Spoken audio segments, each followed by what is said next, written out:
Então, muito boa noite a todos.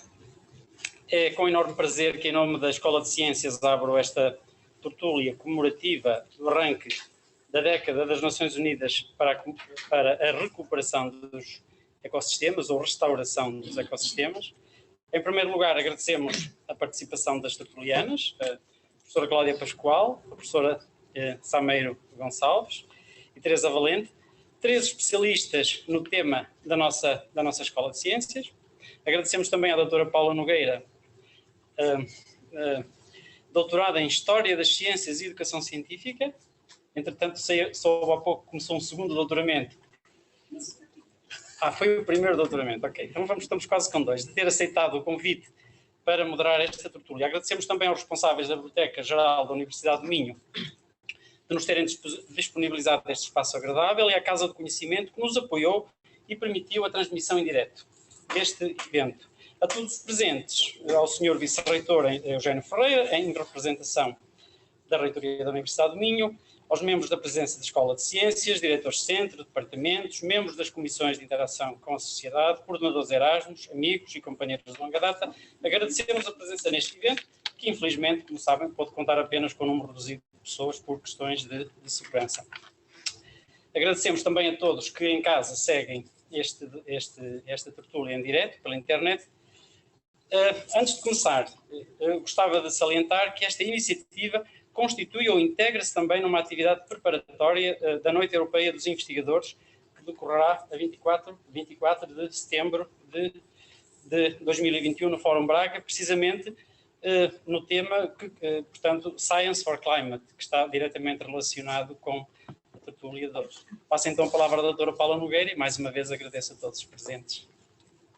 Muito obrigada e muito boa noite a quem está aqui na sala, um público reduzido, e saudar também quem nos acompanha nas redes sociais e na plataforma Zoom. É com muita honra que regresso aqui aos debates e às iniciativas da Escola de Ciências. Confesso que tinha muitas saudades vossas.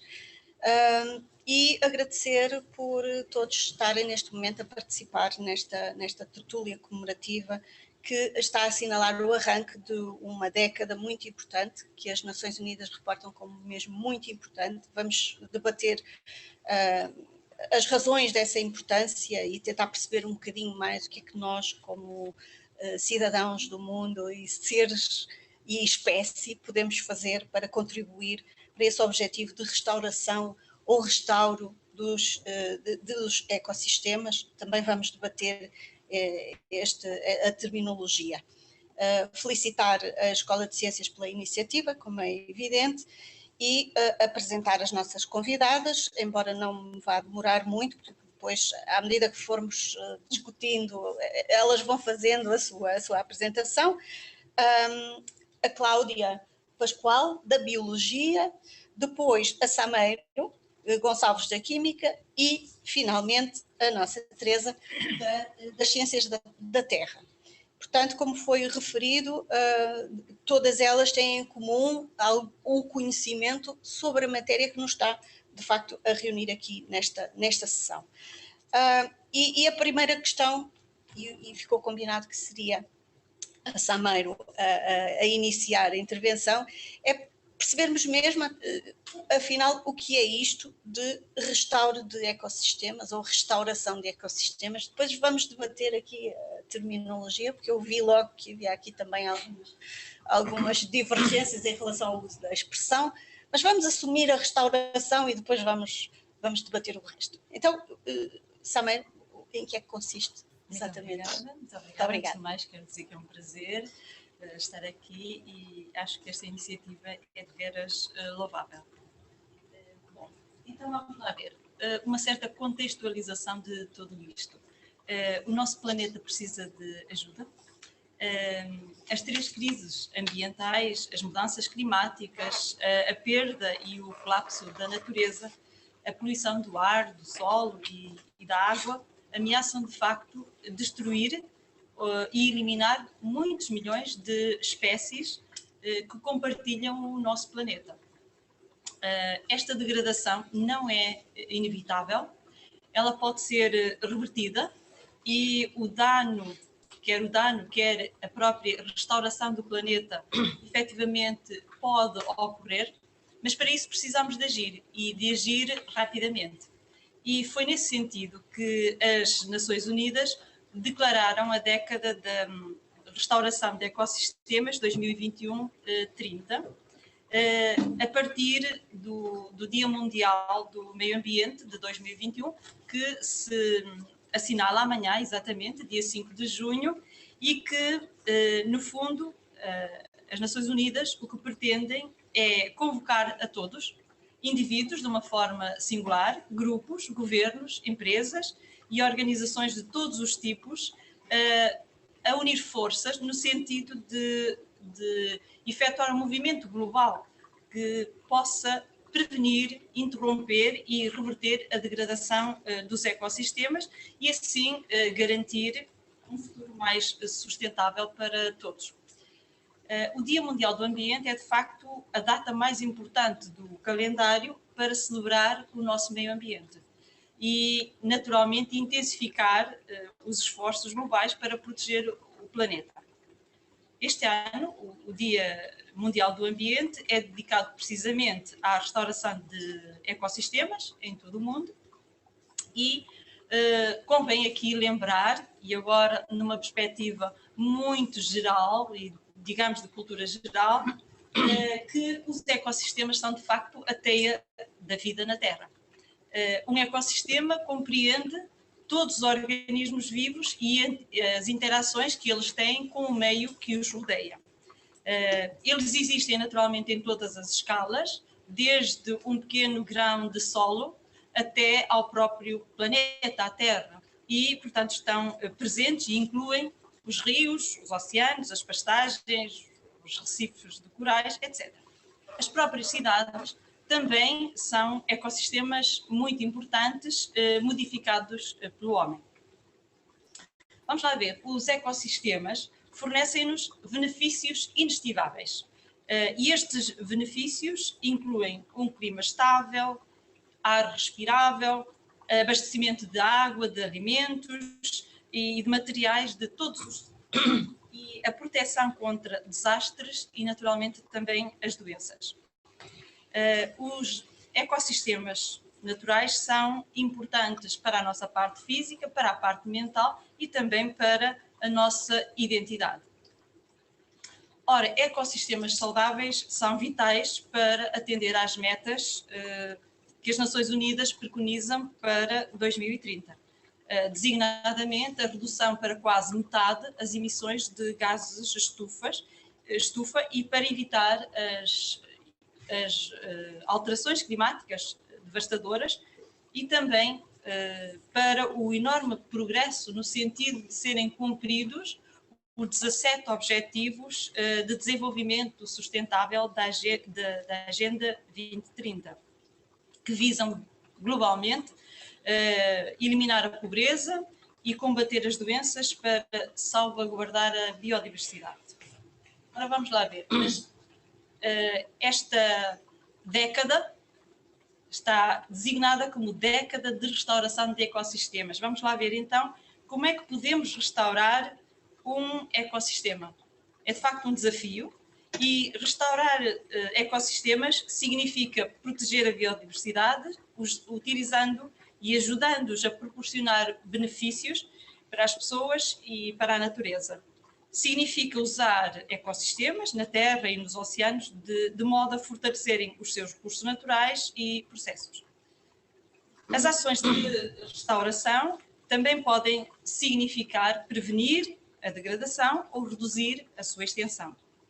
A restauração de ecossistemas pode então assumir várias formas e agora, de uma forma muito geral, muito simples, o que é que nós podemos fazer para restaurar ecossistemas durante esta década?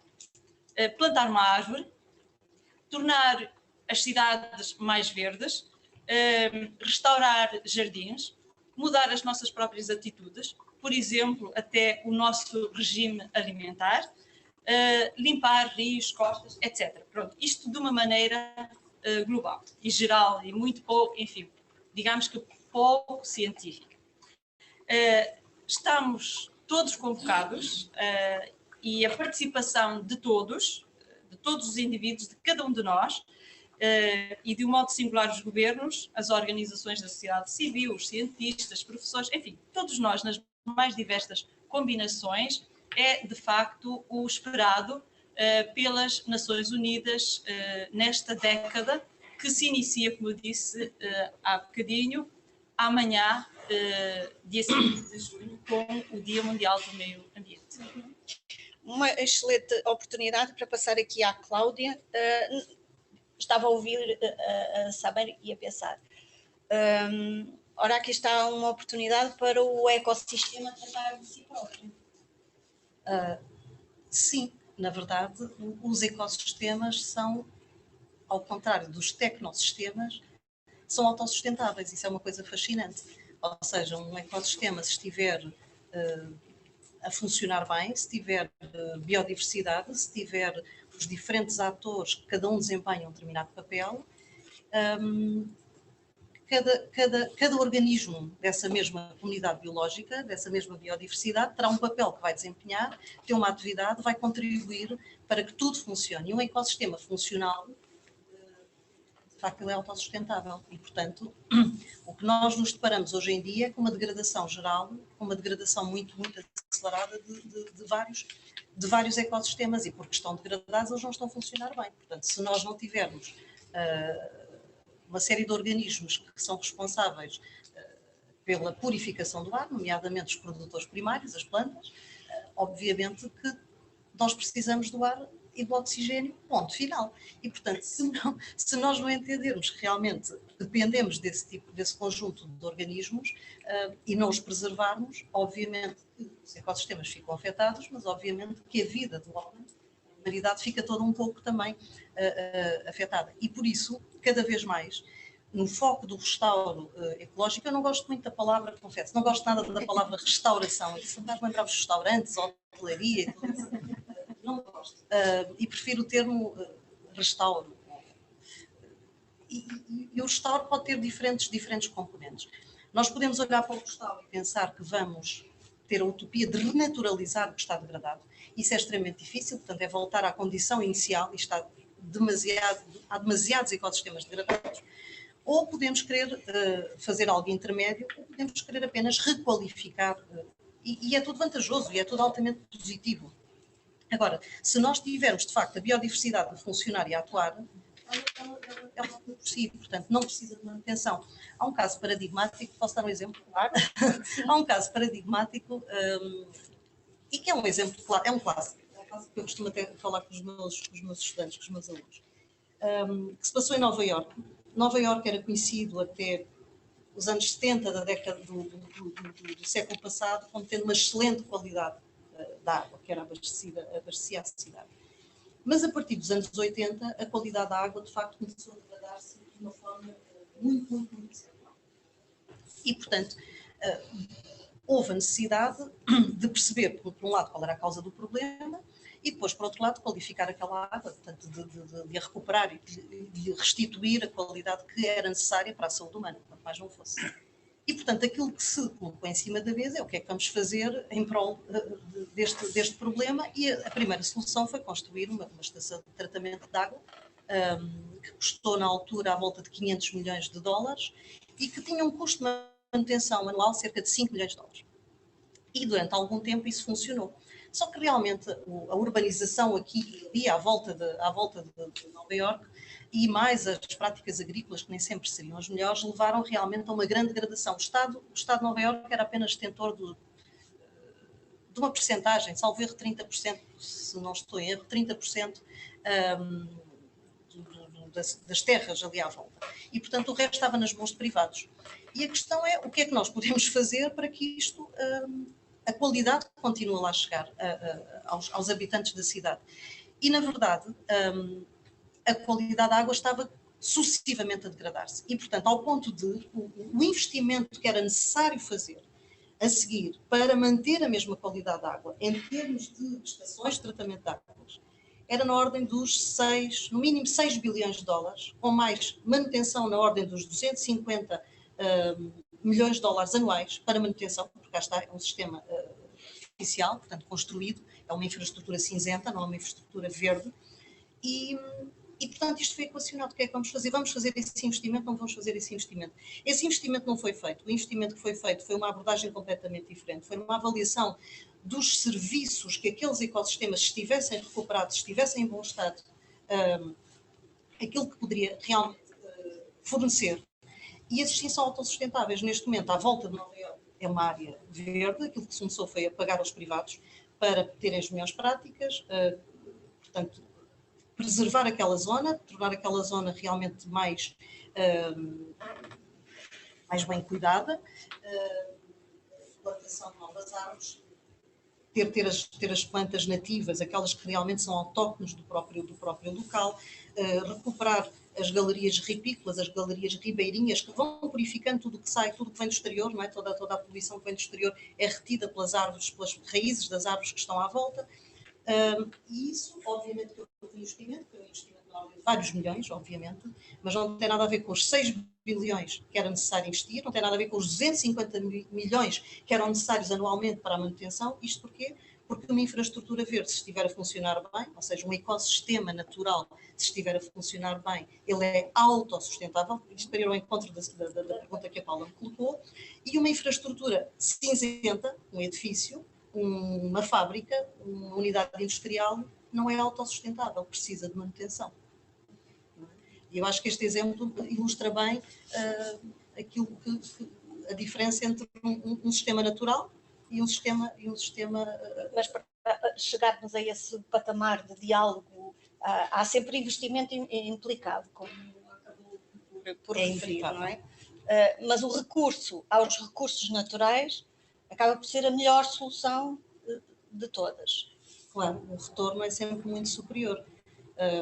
Aquilo que se estima atualmente é que mais de 3 bilhões de pessoas estejam altamente lesadas e o seu bem-estar em causa devido à degradação dos ecossistemas. Isto pode ser a degradação do ecossistema urbano, também é um ecossistema, de facto, vivem lá milhares de espécies, não é só a espécie humana, que é também uma espécie, obviamente.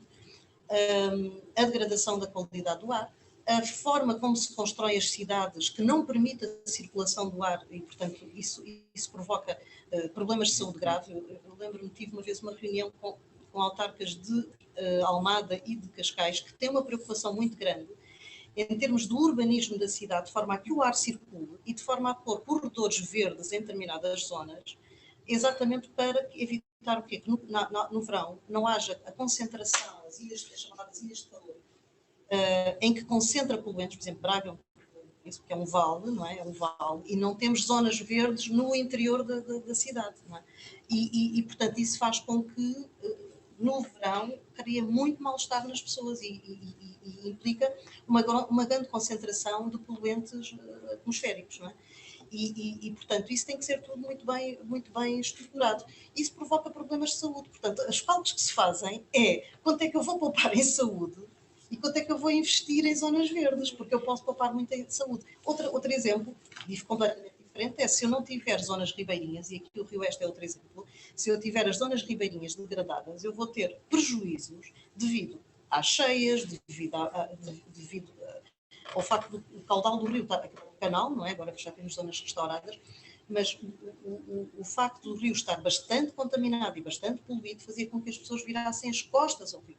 As pessoas não viviam o rio, as pessoas viviam de costas para o rio. E as intervenções que foram feitas aqui no Rio Oeste fez com que, de facto, as pessoas hoje em dia circulam à beira-rio, de bicicleta, a pé, com os seus animais de estimação, etc.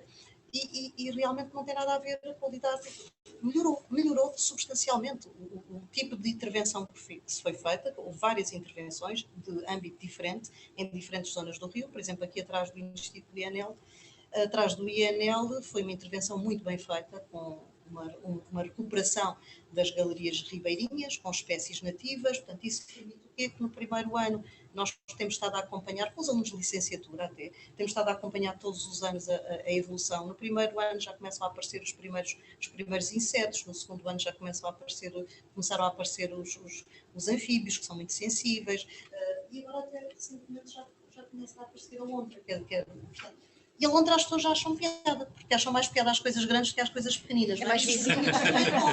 Os pequeninos também gostam. E como bióloga, tudo isto que estamos a passar nestes 1 ano e 2, 3 meses,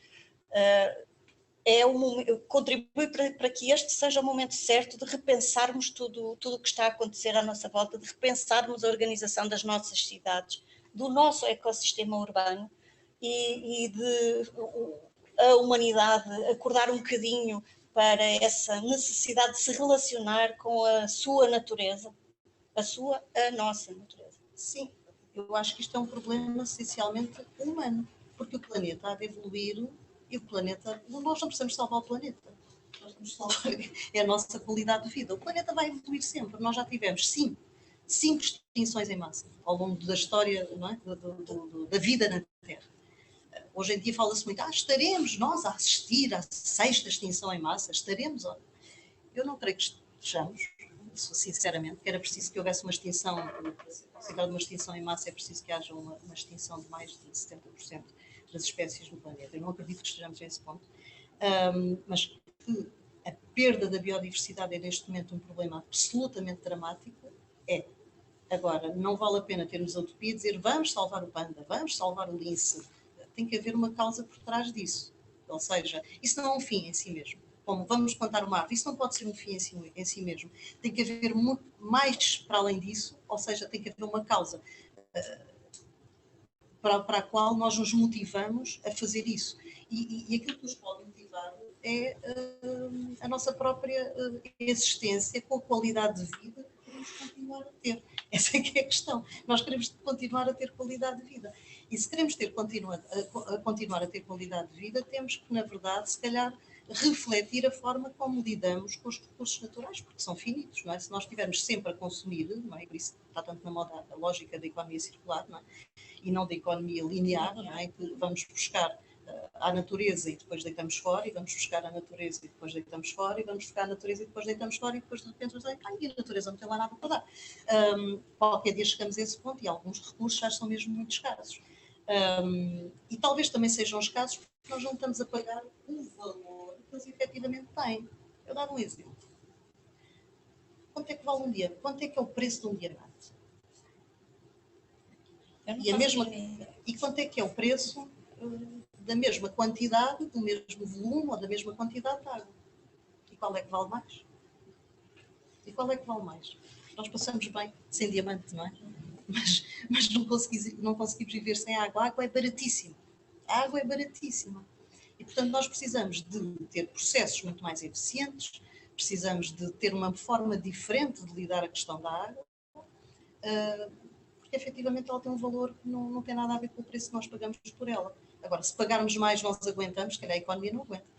Se calhar a economia não aguenta. Nós temos que ter processos, se calhar, mais eficientes, não é? E pensar como é que vamos lidar com tudo isto.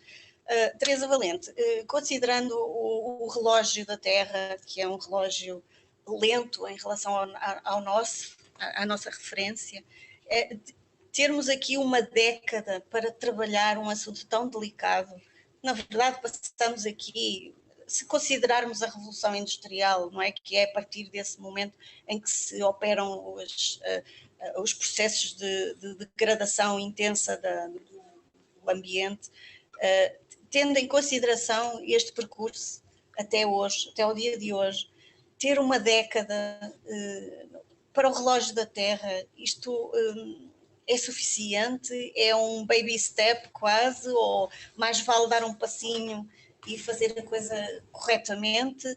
Ou perder esta oportunidade de, nos próximos 10 anos, com sessões como esta, com atividades com os mais jovens e incutindo nas comunidades também a mudança de atitude nas suas próprias vidas, isto vai ser possível, não é restaurar, mas pelo menos recuperar uma parte importante e, portanto, ter aqui algum alívio no stress da Terra?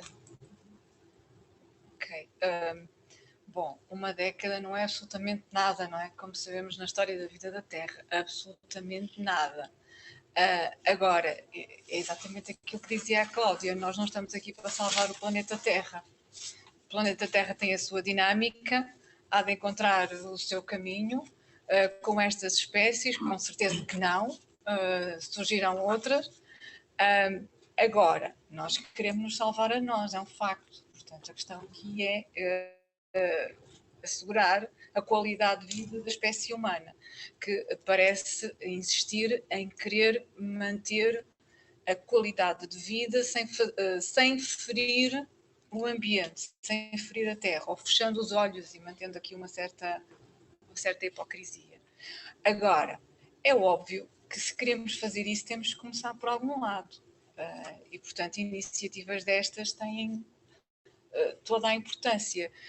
Baby steps, mais do que baby, são baby steps, mas eu quero crer que isto é começar, não é? E na verdade não é já só começar, não é? As pessoas já estão sensibilizadas para isto, já há movimentos neste sentido. Portanto, isto é ganhar inércia e continuar. Agora, há aqui uma coisa que não pareça que eu sou negativista, que sou negacionista sequer ou algo assim, que não é de todo o caso. Mas não sou de maneira nenhuma catastrofista. Portanto, eu acho que o planeta Terra e cada um dos ecossistemas tem uma capacidade de resiliência, uma capacidade de autodepuração que com estes cuidados que eu creio que estamos a começar a ter, as coisas não vão correr mal. Eu nem sequer gosto de falar em mudanças climáticas, eu prefiro falar em disrupção climática, porque eu não sei o que é que entrar pelo caminho da mudança climática aqui para mim faz muita confusão e é uma discussão estranha. Efetivamente vivemos momentos em que há disrupções climáticas e isso tem consequências para a espécie humana, obviamente, e para os ecossistemas. Mas eu hoje estive todo dia no campo e tenho andado no campo com os meus alunos e, portanto, vejo... eu estou a acompanhar, por exemplo, um conjunto de ecossistemas, habitats, uma série de coisas ao longo de vários anos que estão a ser monitorizados. São ecossistemas muito intervencionados e em que o homem, por exemplo, há cerca de 10 anos, achou que aquele ecossistema necessitava... Eu também não gosto de restauração e nem sequer gosto do restauro, porque acho que precisamos de uma palavra mais ampla, então eu vou usar recuperar. E portanto foi entendido que era necessário recuperar aquele sistema, eu não lhe vou chamar só ecossistema, que era necessário recuperar aquele sistema, sendo que neste sistema temos as interações biosferas, geosferas, várias geosferas, etc. E o que essa intervenção bem intencionada de recuperação teve foi tremenda. Exatamente porque se olhou para aquele sistema, e agora o pessoal de biologia não levem mal, mas olhou-se mesmo só do ponto de vista biológico. Ninguém reparou se era um vale, ninguém reparou que minerais é que lá estavam, ninguém quis saber se os minerais e as rochas que lá estavam a evoluir num sentido ou noutro, se tinham capacidade de reter poluentes ou não. Portanto, isso foi completamente ignorado. Olhou-se apenas para necessitamos de pôr aqui coisas verdes, e o resultado foi que depois desta intervenção bem intencionada, que implicava nomeadamente uma refestação, a construção, a manutenção das espécies ripícolas, as áreas mais contaminadas serem refestadas, todas essas coisas, o que implicou significa que meteram máquinas lá para dentro, destruíram as estruturas mineralógicas que estavam em evolução e que estavam a reter poluição e, portanto, a controlar os fenómenos de contaminação.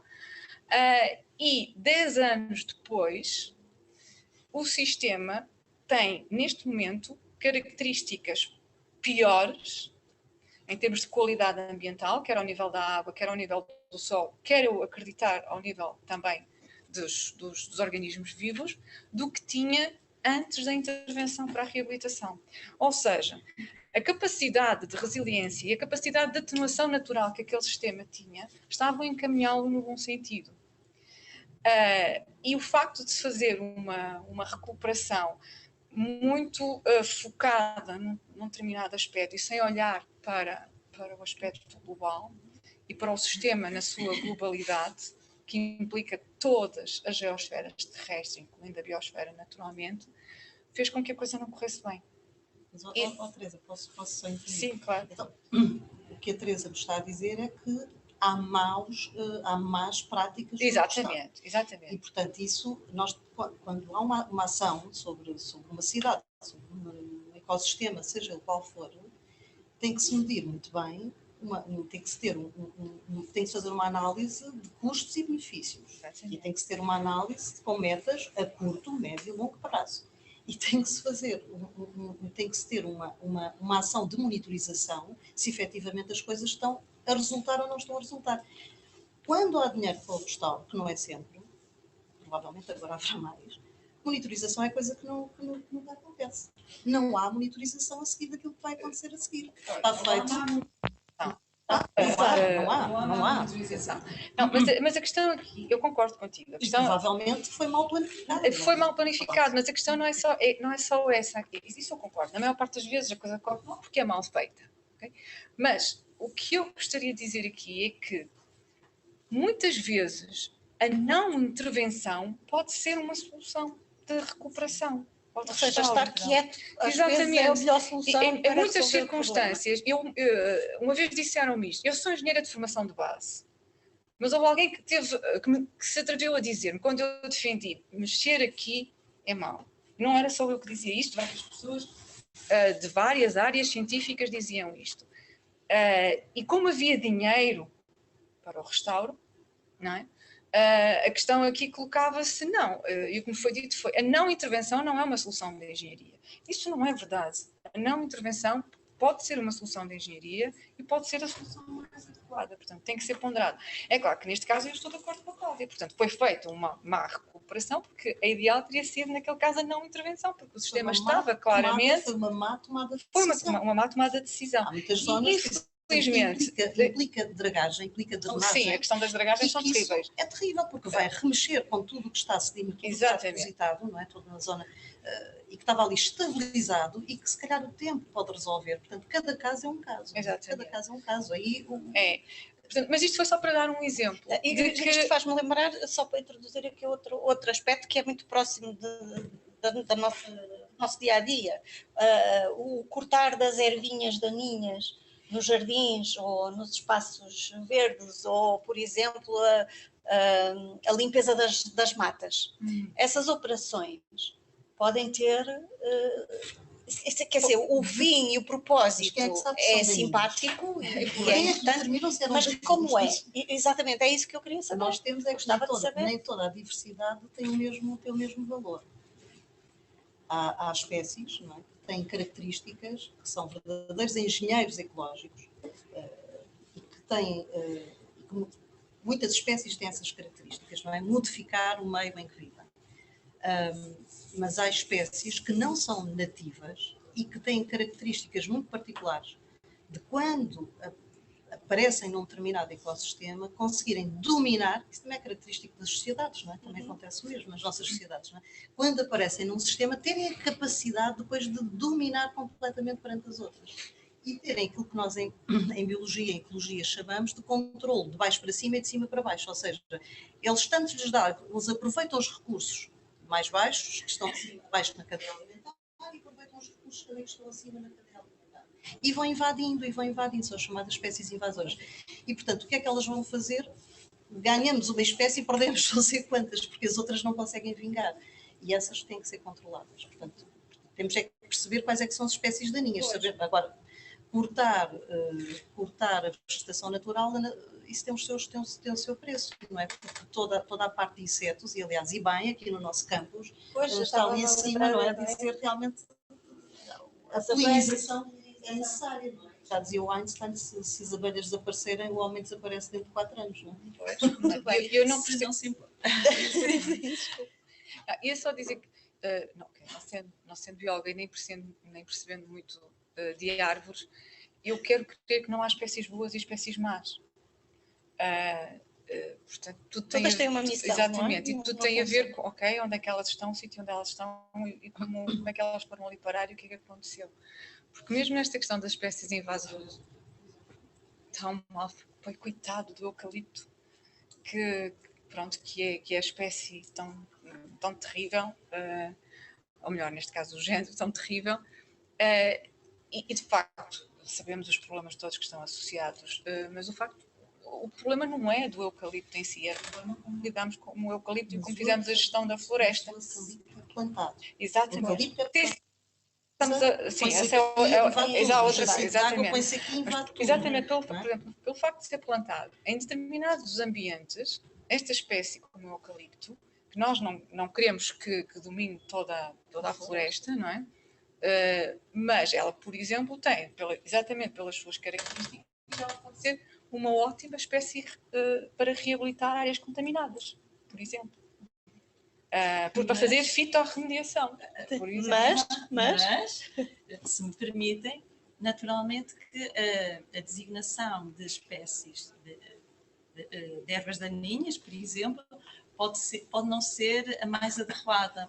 Mas eu acho que também depende um bocadinho do objetivo. Se nós tivermos um terreno em que pretendemos a produção agrícola de uma determinada espécie, portanto, de um produto, e isto vem de encontro também agora aos objetivos do desenvolvimento, dos 17 objetivos para, portanto, da Agenda 2030, que nós, e também esta década da restauração, recuperação de ecossistemas, isto é assim, nós queremos recuperar ecossistemas, nós se calhar não queremos que essas ervas daninhas se vão embora, mas queremos erradicar a fome.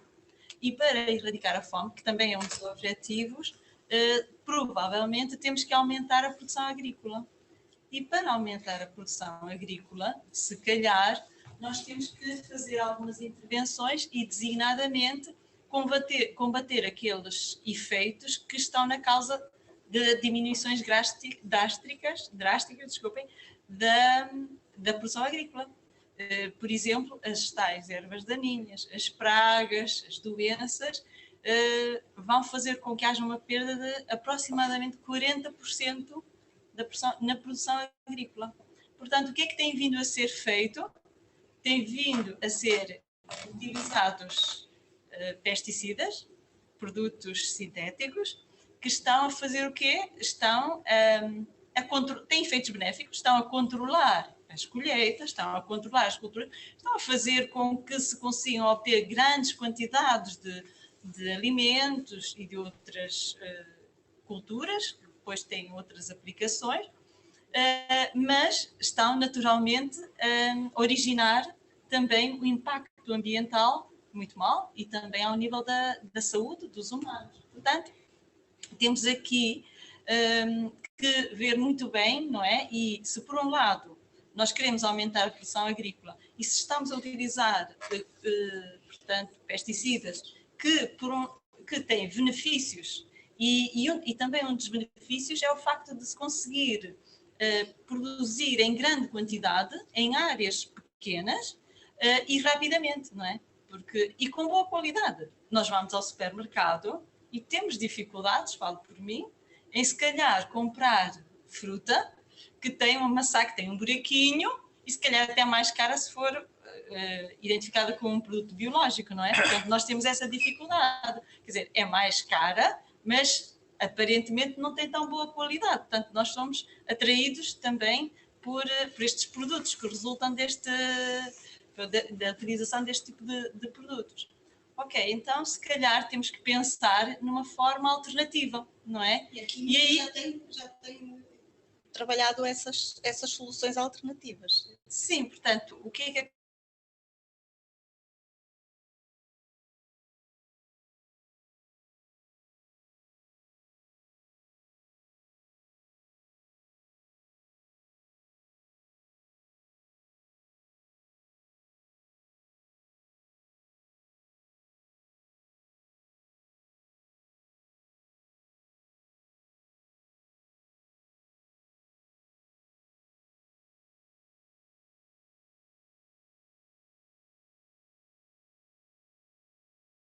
não é fácil manter durante um tempo prolongado estes compostos. Quer dizer que o prazo de validade é muito mais curto do que nos pesticidas convencionais.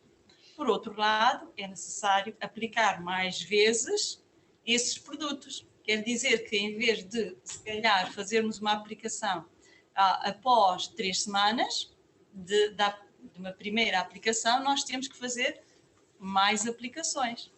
Depois também o facto de eles não vão contribuir para que surjam espécies mais resistentes, mas, por outro lado, o que acontece é que muitas vezes eles também não são assim tão ativos. E como não são também muito estáveis, o que acontece é que eles se vão degradar. Ao se degradar, o princípio ativo não vai atuar como era suposto. Portanto, há vantagens, há inconvenientes, há muito trabalho pela frente para se investir e acredito que durante esta década se irá fazer muito trabalho, quer do ponto de vista da investigação científica em laboratório, quer também já à escala piloto e até na substituição paulatina dos pesticidas sintéticos por biopesticidas. E isso vê-se facilmente. Quem está mais habituado a estar no campo ou ter algum contacto, consegue perceber as alterações que têm surgido ao nível dos produtos, porque é muito interessante, eu tenho essa possibilidade de observar que há uns anos atrás, por exemplo, certas espécies, certas flores que aparecem nos terrenos, deixaram de aparecer, não se viam papoulas, não se viam certas espécies que têm até nomes que com certeza cada um, dependendo da sua zona, designa de forma diferente, mas não se viam. E eu, pelo menos, é com muito agrado que vejo que essas espécies estão a voltar. Também sei que, e face pronto, estas políticas todas e regras que têm sido definidas, que de ano para ano, e eu consigo acompanhar, e sei que isto é verdade, há uma grande alteração, ou há alterações, às vezes mais significativas do que outras, no tipo de produtos que são recomendados aos agricultores e que, de facto, se vendem e que são permitidos. Depois não sei se é autocontrole, não é? Pronto. Mas que são permitidos. Está-se, nesta altura, de facto, a implementar alguns produtos naturais e a substituir, naturais, quero dizer, biopesticidas, não é? E a substituir produtos sintéticos que tinham, de facto, efeitos muito maus. O que está a dizer-nos enquadra-se no espírito da designada química verde? Exatamente. Pronto, isto, digamos que este aspecto dos pesticidas alternativos é apenas um dos pontos da química verde. Portanto, o que é a química verde? Ouvimos falar em química verde já há uns anos. A química verde é a química que tem como objetivo a proteção a priori do ambiente e, portanto, premeditadamente, propositadamente, vai, através de um conjunto de princípios, que são os designados 12 princípios da química verde, vai proteger o ambiente. O ambiente, enfim, a saúde e a biosfera de uma maneira geral. E isto encaixa perfeitamente a química verde, acho que é muito recente, esta ideia de química verde é naturalmente muito recente, apesar de tudo, mas encaixa perfeitamente no que se pretende e naquilo que é dito pelas Nações Unidas, aqui neste âmbito desta década de restauração dos ecossistemas. Porque, no fundo, um dos objetivos desta década é também prevenir. O restaurar não significa que não seja necessário, e vai ser com certeza muitas vezes necessário prevenir muitas coisas, porque nós hoje em dia, e eu acho que a química verde é qualquer coisa que se deveria iniciar muito cedo. Quando se inicia, por exemplo, no ensino secundário ou logo nos primeiros anos em que se transmite ou que se apresenta a ideia de química e a noção de química, eu acho que já se devia acompanhar toda essa noção da química com as noções de química verde. Porque esses tais 12 princípios que são, pronto, que têm várias vertentes, naturalmente, mas resumem-se basicamente a uma palavra, que é redução. Nós temos que reduzir, reduzir, reduzir. E reduzir em todos os aspectos. É reduzir na energia. Estamos muitas vezes, e isso acho que toda a gente consegue perceber isto, e essa redução na energia não tem necessariamente que ser apenas ao nível da química, não é? Mas estamos em laboratório, estamos em investigação, estamos a fazer uma reação química e pensamos, pronto, seguimos, monitorizamos das formas que são habituais, não vale a pena agora entrar em pormenores, e pensamos, já está praticamente terminada, mas vamos deixar mais uma horinha a aquecer e a agitar, etc. Mas estamos a gastar energia. E se calhar poderíamos poupá-la. Ok, vamos pensar. 1 hora não é nada. Pois não. Mas quando isto se faz num laboratório de uma empresa e depois se faz esse processo deixa de ser numa escala muito reduzida e passa para uma escala de produção, essa hora se calhar não é 1 hora. São muitas horas e vai fazer muita diferença em termos do consumo energético. Assim como outros aspectos relacionados, por exemplo, com as quantidades. Nós temos sempre muito o hábito, digamos, de... ok, nós até achamos que esta quantidade de reagente é suficiente. Mas, por causa das coisas, vamos adicionar um bocadinho mais. Lá está. Isto, se calhar, não faz grande diferença em investigação, mas depois faz uma grande diferença se for ao nível da produção. E o que é que nós estamos a fazer? Nós estamos a gastar mais reagente, que quer dizer que temos que comprar mais, vamos gastar mais dinheiro. Gastamos mais reagente, mas se calhar depois, na reação, portanto, ele não era necessário, não reagiu, significa que ele está ali como resíduo, que se calhar nem é subproduto, que não se vai poder utilizar novamente. É mesmo um resíduo. E isto significa que se calhar temos que, no processo de purificação, perder mais tempo e não só gastar, e gastar depois mais para o purificarmos, e assim sucessivamente. Portanto, há um conjunto de aspectos que nos podem parecer muito simples e inofensivos, mas que depois fazem a diferença. E depois o que é que nós temos que fazer? Nós temos que, enfim, eliminar de alguma forma aqueles resíduos e que era reagente que podia perfeitamente estar na embalagenzinha porque não fazia falta nenhuma. Isto acontece com os solventes. Nós muitas vezes preferimos, nós os químicos orgânicos gostamos muito de fugir da água, mas muitas reações, para além de não terem necessidade de um solvente, que nós gostamos sempre de colocar, poderia esse solvente ser simplesmente água e não um solvente orgânico volátil, que vai contribuir para já, logo de seguida, tem que ser evaporado. A evaporação é uma destilação, consome mesmo imensa energia, e depois temos solvente que temos que ou eliminar, recuperar, ou nós cá o que é que fazemos? Há uma empresa que depois se encarrega disto, mas é necessário pagar. Portanto, todos estes aspectos. Eu já começo a concluir das suas palavras que a ideia de querermos arrumar a casa, a terra, tem de começar por varrer a nossa sala. E, portanto, os químicos já estão entretidos a refletir um bocadinho sobre vamos mudar o mundo, começando pelo nosso laboratório. Sim, mas os químicos não têm só coisas más. Não, eu também não estava a dizer isso. Associados sempre às... Ninguém disse isso.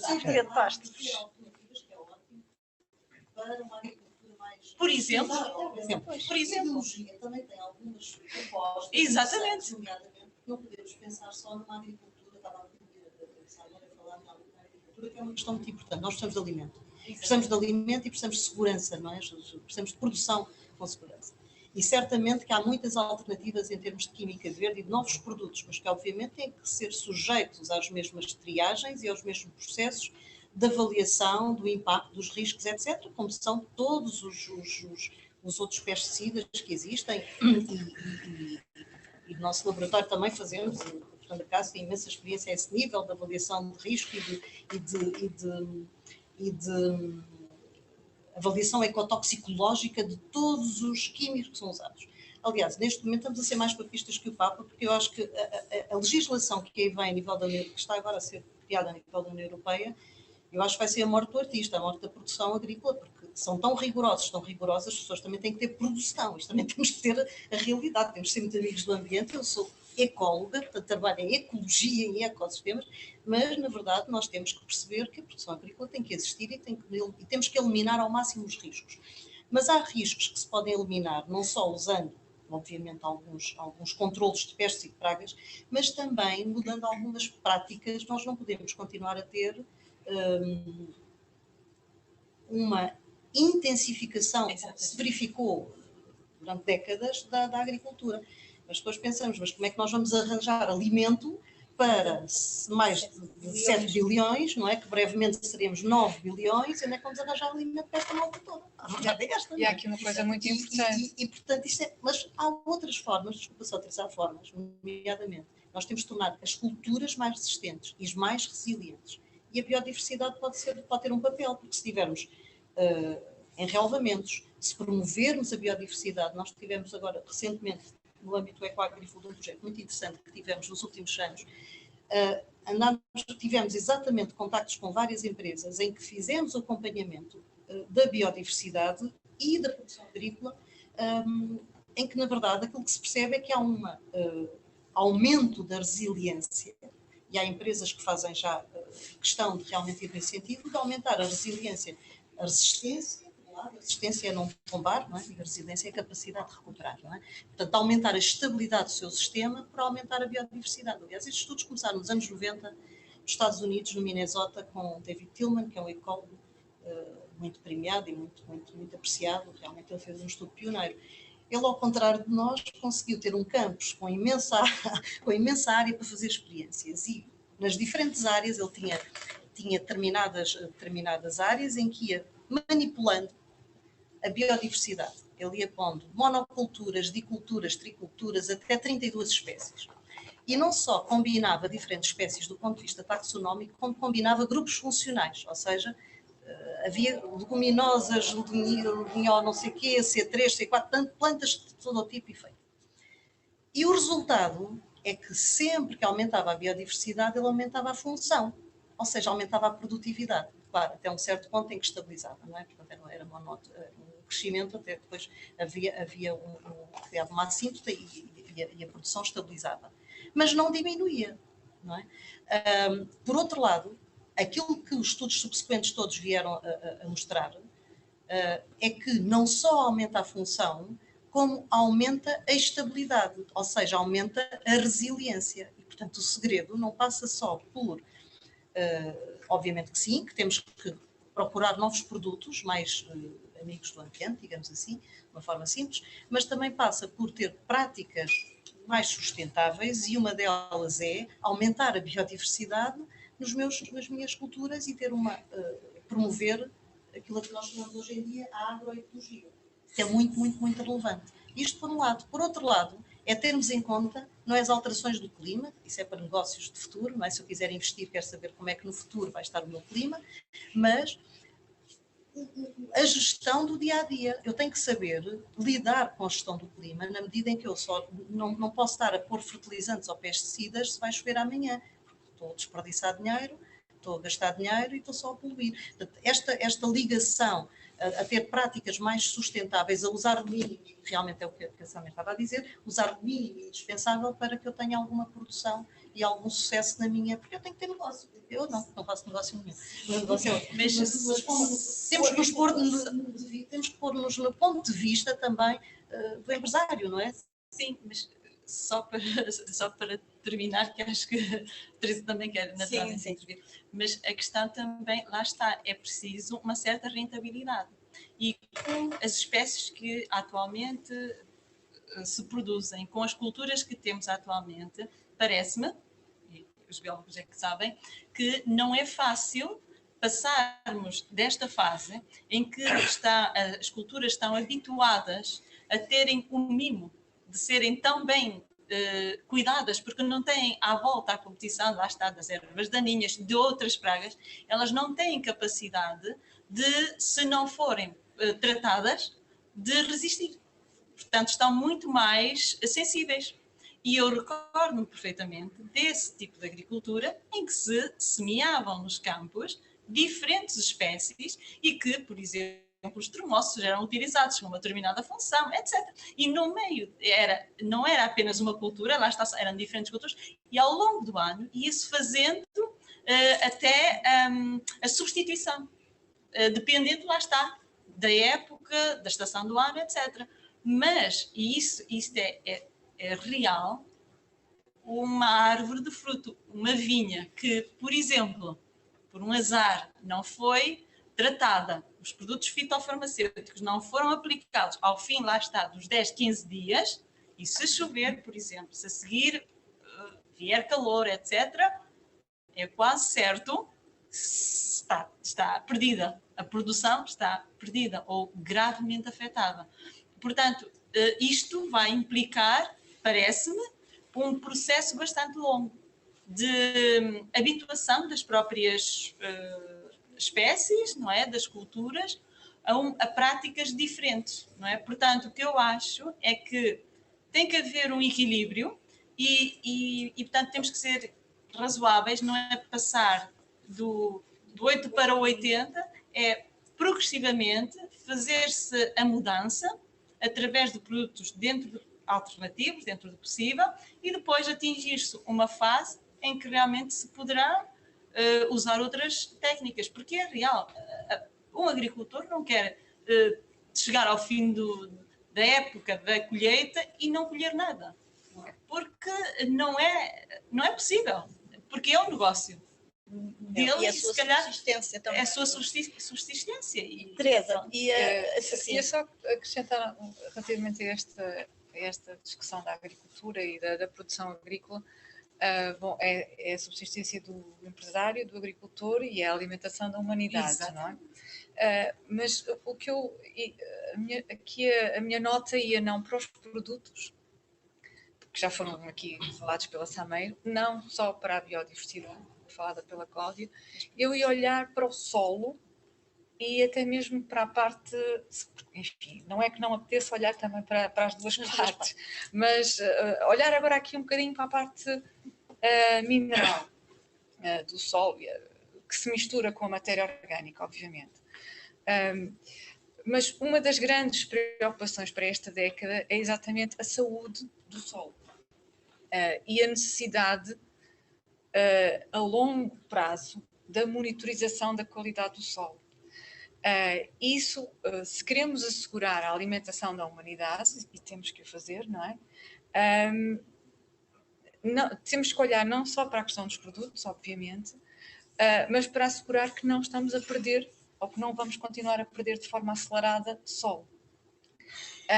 E uma forma de fazer isso, e que se tem feito já há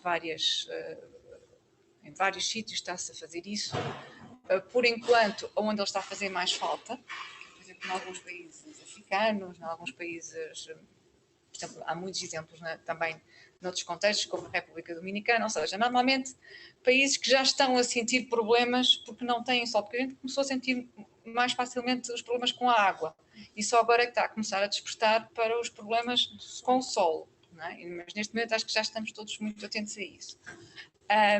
E uma das coisas simples que se pode fazer é assegurar a qualidade do solo do ponto de vista mineral. E, por exemplo, se há perda de solo, e esse processo de perda até pode ser natural, é claro que a maior parte das vezes ele é acelerado pelas atividades humanas, pela agricultura mais ou menos intensificada, mas ela até pode estar a acontecer de forma natural.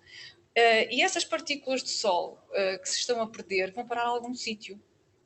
E muitas vezes estes sítios são as bacias hidrográficas, são os rios, são as barragens, portanto temos albufeiras por todo lado, e que acabam por ser também elas barreiras para essas partículas.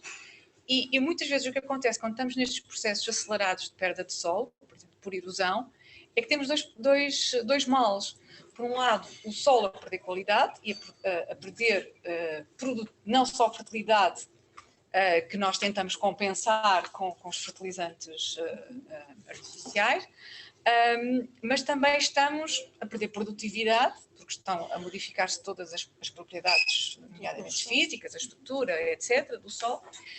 E essas partículas estão a serem... Portanto, temos esse mal da perda de produtividade e, ao mesmo tempo, estamos a perder qualidade da água, onde essas partículas estão a ir, eventualmente a diminuir as possibilidades de utilização dessa água, e estamos a perder capacidade de armazenamento de água, por exemplo. Isso acontece muito nas albufeiras, não é? Que vão sendo colmatadas pela quantidade de sedimento que vai sendo transportado, perdido a partir dos solos. Portanto, uma das coisas que se está a fazer em alguns destes países é simplesmente recuperar a capacidade de armazenamento das albufeiras, retirando os materiais que para aí foram parar e colocando-os, usando-os como aditivos, usando-os como emendas nos solos mais pobres. E, portanto, o que é que se perderam? Perderam-se partículas muito finas, como os minerais de argila, que têm uma enorme capacidade de reter nutrientes, que asseguram toda a capacidade de troca iónica e que, portanto, permite, nomeadamente, a questão da fertilidade. Portanto, é trazer essas partículas novamente para o solo.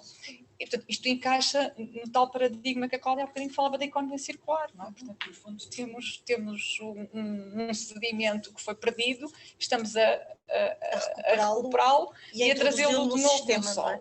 Outra coisa são... Por exemplo, mesmo resíduos de algumas atividades económicas, ou mesmo rochas que à partida não têm interesse económico para a exploração mineral, nem coisa desse género, e que são aparentemente perfeitamente insignificantes do ponto de vista económico, que nenhuma empresa mineira vai querer explorar, por exemplo, à partida, e que, no entanto, podem ter na sua composição minerais que podem perfeitamente substituir muitos fertilizantes que estamos a utilizar agora.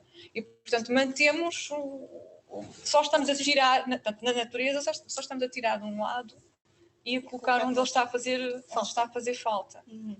Antes de partirmos para uma ronda de fecho da sessão, queria aproveitar só muito rapidamente, Teresa, para pegar aqui numa questão que a Samer colocou sobre a energia. E lembrei-me do quanto nós, como sociedade, estamos empenhados em recorrer cada vez mais às energias renováveis e todos já estamos muito inspirados a trocar o velho carro ou o novo carro que é movido a combustível fóssil por um carro elétrico ou por uma bicicleta elétrica, e de repente percebemos que para esses veículos funcionarem são necessárias baterias com especificidades e que é necessário extrair um recurso natural de uma determinada maneira, e depois somos confrontados com este deve e haver, não é? E isto para chegar à questão da atividade mineira. Não queria fechar a sessão sem tocarmos nesse aspecto, porque depois isto parece que estamos sempre embrulhados numa teia em que qualquer movimento pode ser a morte do artista, não é? Portanto, este jogo de equilíbrio é realmente, ou cada vez mais complexo na sociedade em que vivemos. Portanto, como compreender este jogo de necessidades? de um lado temos a atividade mineira que é necessária, explorar o lítio, por exemplo, que estamos agora, temos esse assunto na agenda e bem próximo de nós.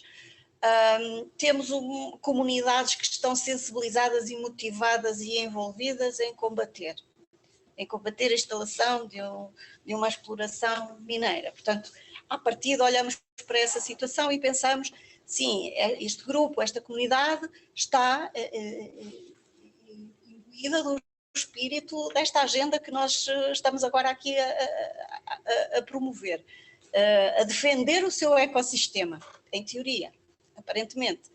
Mas depois pensamos, mas esta exploração vai contribuir para uma mudança de atitude e de hábito, nomeadamente na mobilidade, que nós designamos como mobilidade sustentável. Mas afinal, em que ficamos? Um cidadão leigo como eu fica baralhado no meio disto tudo. Gostava que a Teresa explicasse um bocadinho como é que nós podemos encarar, por exemplo, a atividade mineira como algo simpático nas nossas vidas. Pois, isso é tão difícil. Porque ela é tão mal vista. Esta questão das energias, de facto é uma teia, está tudo completamente ligado.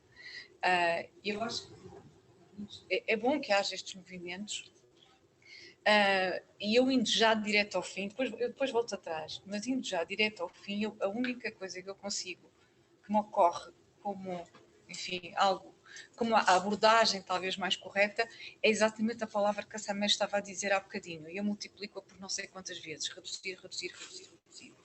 Portanto, o que nós temos que fazer é modificar a nossa forma de vida e aceitar que temos que reduzir o consumo de tudo, a vários níveis. Não sei como é que depois isto se resolve do ponto de vista económico. Eu penso muitas vezes, eu espero que haja imensos economistas a estudar isto e a tentar encontrar novos modelos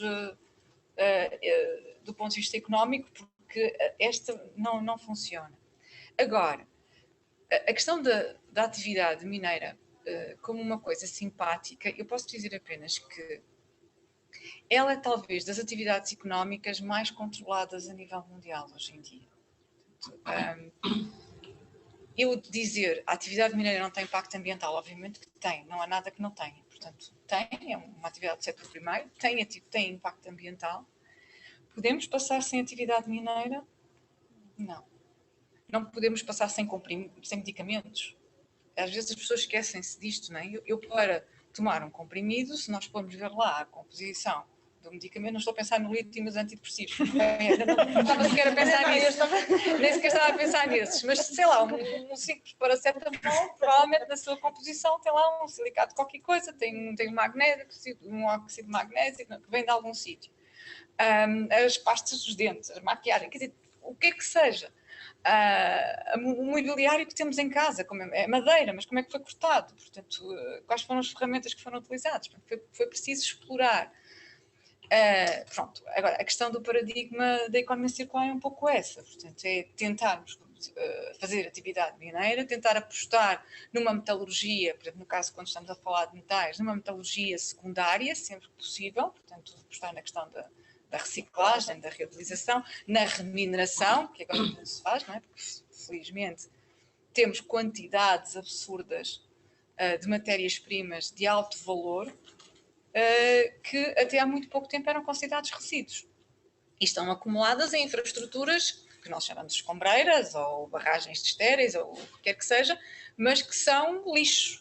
Durante muito tempo são lixo.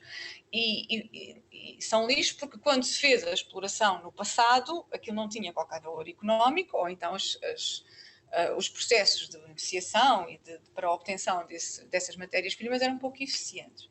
E, portanto, neste momento, nestes locais de destino final, nós temos matérias-primas com alto valor. Portanto, daí a aposta na remineração e não em novas explorações continuamente. Se isto consegue resolver tudo, tenho muitas dúvidas. Portanto, vamos continuar sempre a precisar de extração primária, de exploração primária. Eu não quero entrar de todo na discussão do lítio, porque acho que ele é mesmo uma discussão muito complicada, e nas questões da mobilidade, mas não consigo deixar de chamar aqui a atenção para a incoerência que muitas vezes se vê nesses movimentos. E esses movimentos muitas vezes são movidos pelo desconhecimento, pela falta de informação. Eu quando vejo esses movimentos por parte de jovens, eu fico muito contente, porque isso quer dizer que as pessoas estão ativas, que estão atentas, que estão a ver e, portanto, querem mudar as coisas. Isso é bom sinal. Mas depois é preciso refletir, porque alguém está numa manifestação a dizer não à exploração disto ou daquilo, com o telemóvel na mão e a pôr as imagens nas suas redes sociais, não deixa de ser curioso, porque a única coisa que aquelas pessoas não estão a pensar é que não querem a exploração junto à sua casa, como nós costumamos dizer, no seu quintal, mas não se importam que isso esteja a implicar a destruição e a degradação completa noutras partes do globo, a utilização de mão de obra infantil noutras partes do globo, o que quer que seja. Portanto, todos nós já vimos, penso que aquele documentário muito famoso, não é? Em que um político, alguém com muita responsabilidade na Noruega, diz: não, isso a mim não me importa nada. Eu só quero garantir é que na Noruega tenho os carros elétricos. Agora, de onde vêm as matérias-primas, e nem sequer é só o lítio, estamos a falar de matérias-primas agora com muito valor económico, mesmo para as eólicas e para os painéis solares e todas essas coisas. E, portanto, o que nós temos que pensar é onde é que vamos buscar essas matérias-primas para suportarem estas novas formas de mobilidade e a questão das energias renováveis. Claro, porque provavelmente falta aqui ter uma perspectiva, não é? De lugar, o nosso lugar na Terra. Exatamente. O nosso quintal, afinal, é um quintal de todos, é a Terra. É a Terra. Eu queria só pedir-vos então, para uma ronda final, uma declaração de como é a vossa perspectiva para a próxima década. O que é que vai acontecer e aqui, enfim, o que é que vocês pensam que poderá acontecer na perspectiva de uma bióloga, de uma química e de uma engenheira do ambiente? Eu gostei, geóloga. Há bocadinho estava a tentar definir o que é que eu sou. Enfim, de uma geóloga. Muito bem, vamos começar pela nossa bióloga. Bem, a futurologia não consigo ler assim, não percebo nada disso. Mas certamente que já percebemos que há bocado até estávamos a brincar com isso, que the solution for pollution is not dilution. Não é? Já não estamos nesse paradigma e, portanto, tem que haver outras alternativas. E certamente que as alternativas vão vir de forma complementar e todos temos um papel a desempenhar. A sociedade tem um papel a desempenhar, nós, enquanto academia, universidade, temos que capacitar, ajudar a capacitar a sociedade e também temos um papel genérico, transversal aí, mas depois dentro de cada um dos nossas áreas científicas, eu acho que também temos um papel grande a desempenhar. Eu diria que se calhar no futuro, e num futuro se calhar próximo, não quero fazer futurologia, mas acredito que sim, acredito que a biodiversidade e os ecossistemas vão começar a ser, não é só avaliados e valorizados, vão começar a ser valorados, ou seja, a atribuir um valor económico. E a biodiversidade e o ecossistema vai começar a ser associado que isso é um capital.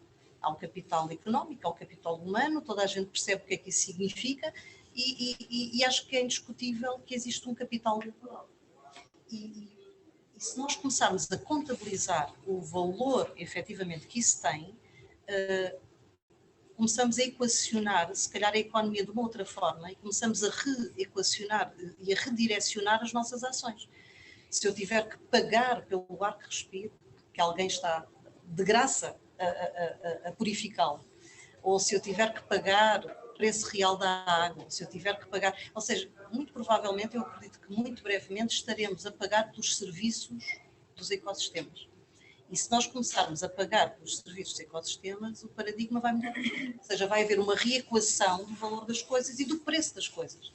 Vamos começar a pagar mais por algumas coisas que têm mais valor. Neste momento isso já acontece, só que neste momento acontece de uma forma voluntária. Eu tenho um negócio e, de uma forma voluntária, prefiro pagar por esse serviço para reequacionar as coisas. Por exemplo, a Evian em França teve problemas de contaminação por causa dos agricultores à volta.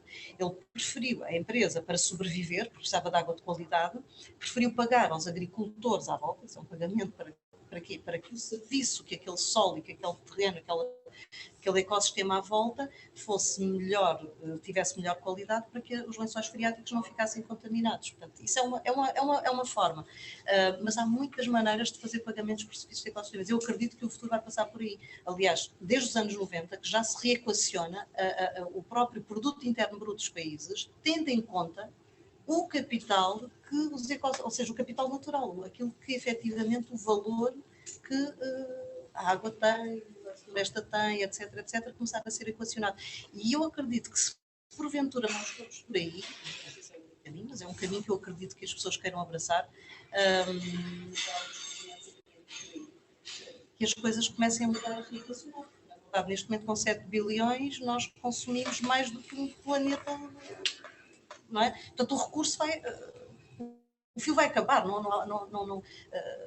vamos chegar ao fim rapidamente e, portanto, eu penso que irá por aí. E em termos desta década, haverá uma oportunidade de realmente recuperar alguns ecossistemas que estão muitíssimo degradados. Há uma convenção, que já é de 2011, na Alemanha, a Convenção de Bonn, que já fez alguns passos, há 50 e tal países envolvidos. Para a próxima década querem restaurar 230, salvo erro, milhões de hectares. Isto traria um benefício financeiro, um retorno financeiro na ordem de trilhões trilhões, já não sei, 6 trilhões ou coisa assim de dólares. É muita coisa, é muito dinheiro, ou seja, o benefício que daí resulta é muito superior ao investimento que se faz por recuperar ecossistemas, porque depois eles ficam, cá está, como começámos a conversa, eles continuam depois a funcionar por si. Eu acho que isto não é uma utopia, nós temos que ter sonhos, mas acho que não é uma utopia, acho que é possível dar passos largos para melhorar, e todos temos um papel, certamente, uma oportunidade nesta década para ajudar. Muito bem.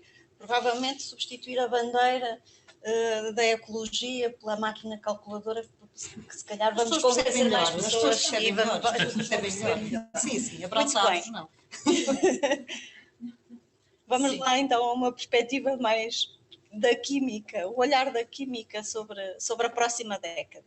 Pronto, então, antes de dizer exatamente o que eu acho que irá acontecer, e pegando ali também um bocadinho no que a Cláudia disse agora no fim, eu gostaria de dizer que, por exemplo, o panorama global de substâncias químicas apresentado durante a Assembleia da ONU para o Meio Ambiente em março de 2019 em Nairobi, dizia que o tamanho da indústria química global ultrapassava os 5 trilhões de dólares em 2017 e que deve duplicar em 2030, ou seja, durante esta década.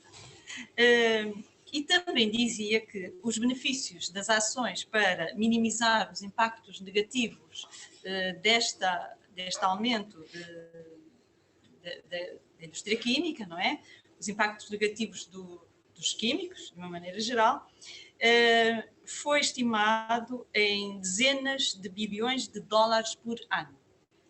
Bom, chegou-se, toda a gente sabe, à conclusão, em 2020, também as Nações Unidas referiram no relatório que aquilo que foi o compromisso de diferentes Estados, países, etc., envolvidos para recuperar e para atingir determinadas metas em 2020 não foi alcançado. Pronto. Isto significa que, de facto, a próxima década poderá ser uma oportunidade e terá mesmo que ser uma resposta a todos estes desafios que não foram alcançados, mas pelo menos alguns, não é? Que não foram alcançados em 2020 e agora a ver se serão alcançados. E eu gostaria de dizer também que a diretora adjunta, a diretora executiva da ONU para o Meio Ambiente, referiu o seguinte a propósito destes valores naquela altura. Se o crescimento com o setor de químicos vai ter saldo líquido positivo ou negativo para a humanidade, isso depende de como gerirmos o desafio dos químicos. E também disse que o que está claro é que temos que fazer muito mais juntos. E eu acho que realmente temos que fazer muito mais juntos. E agora, se me permitem, só para concluir, o que é que nós podemos e o que é que durante esta década nós, como indivíduos singulares, não é? Temos que tomar ações que podem ser muito simples, pronto, com algum propósito, algo que realmente valha a pena e que seja um contributo útil, mas também nós somos investigadores, enfim, damos uma pequenina contribuição. Penso que uma das formas de colaborarmos será ao nível da nossa investigação. Tentarmos, por muito pequena que seja a contribuição, tentarmos, portanto, projetos, enfim, até no desenvolvimento dos assuntos que pretendemos sermos mais ecológicos, mais amigos do ambiente e, com isso, mais amigos da saúde de todos nós, não é?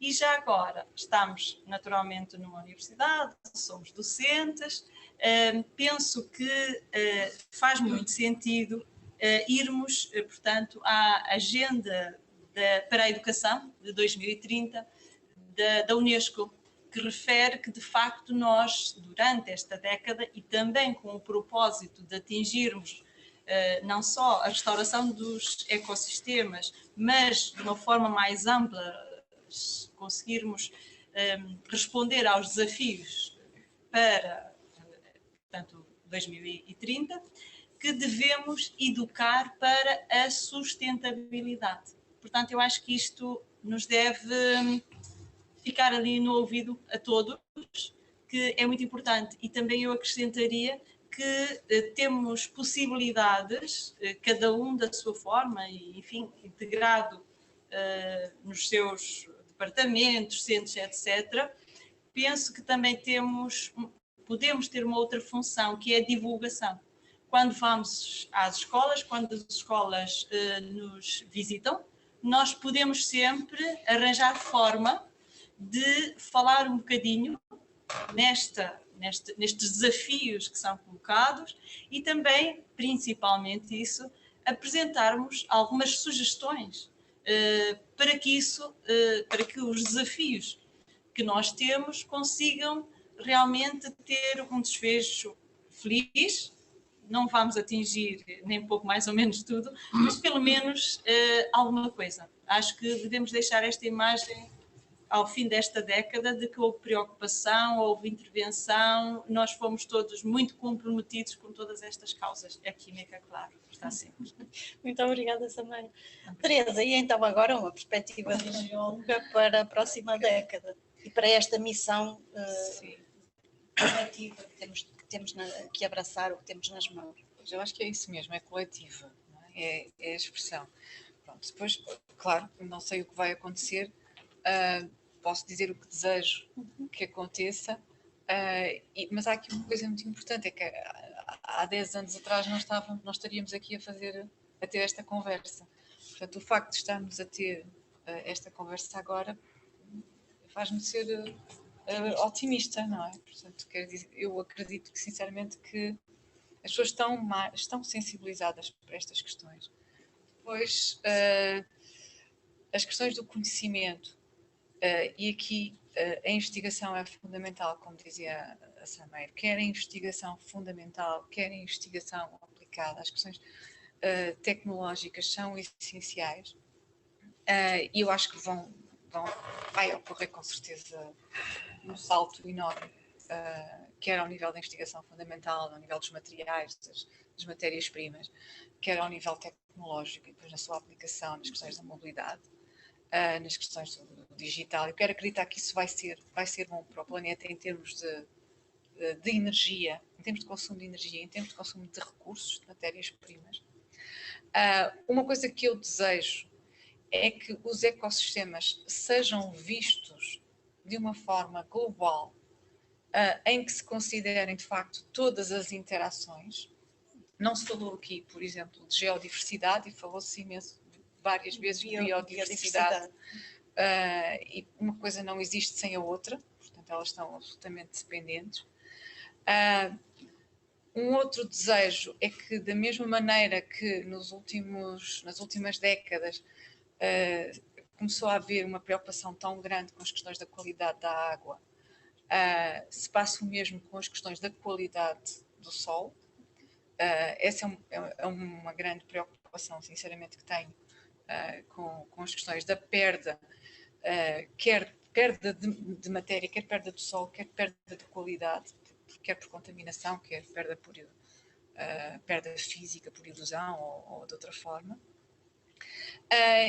E depois volto ao conceito da redução. Eu lembro-me sempre de uma conversa com o professor Jorge Paiva, não é? Que é um botânico famoso, e aqui há uns tempos apanhei assim por acaso uma conversa dele num documentário qualquer, não sei, em canal da televisão, e em que a moderadora lhe perguntava algo e estava à espera que ele fosse por um caminho muito mais ambientalista, muito mais no sentido dos movimentos ecologistas e esse tipo de coisa. E o professor Jorge Paiva, a única coisa que respondeu foi: não, as pessoas têm a comer menos. Eu tenho 2 pares de calças, não preciso mais. Portanto, a resposta dele foi assim tão prática e tão pragmática. Pronto, eu vou-te dizer que não sei como é que isto se resolve do ponto de vista económico, mas do ponto de vista ambiental isto seria muito bom. E depois, pegando naquilo que a Cláudia estava a dizer, que é a questão do valor. É que quando as pessoas sentem no bolso, de facto é mais fácil. Não é? E nós percebemos isso quando começaram as multas no cinto de segurança e essas coisas todas. E, portanto, por exemplo, nos ambientes que eu conheço melhor, que são os ambientes mineiros, os ambientes degradados, do ponto de vista mineiro, a melhor forma, as recuperações com maior sucesso foram aquelas que implicaram lucro, ou seja, com a tal remuneração. Foi aquelas em que eliminar um passivo ambiental aconteceu com a obtenção de lucro. Portanto, aquele material, aquele resíduo tinha valor e, portanto, a empresa que avançou para aquela exploração obteve valor e, ao mesmo tempo, recuperou a área degradada. Portanto, estou otimista, sinceramente. Não? Espero não parecer tonta de otimismo, mas estou otimista. Somos duas, então.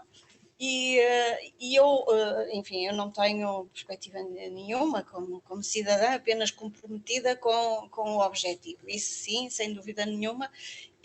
Mas eu deixava um desafio à Escola de Ciências. Portanto, vamos iniciar agora esta década, e esta década para cumprir uma missão. E, portanto, a sugestão que eu faço é, daqui a 10 anos, voltarmos aqui a reunir para tentar perceber se alguma coisa mudou e se eu e a Teresa temos de ser, enfim, mais comedidas nas perspectivas e no otimismo, ou se vamos estar aqui todos muito felizes por termos pelo menos contribuído e alcançado algum objetivo prático, não é? E tenhamos feito a mudança. Resta agradecer mais uma vez o convite, foi um prazer enorme. Obrigada, Sameiro, obrigada, Teresa, obrigada, Cláudia.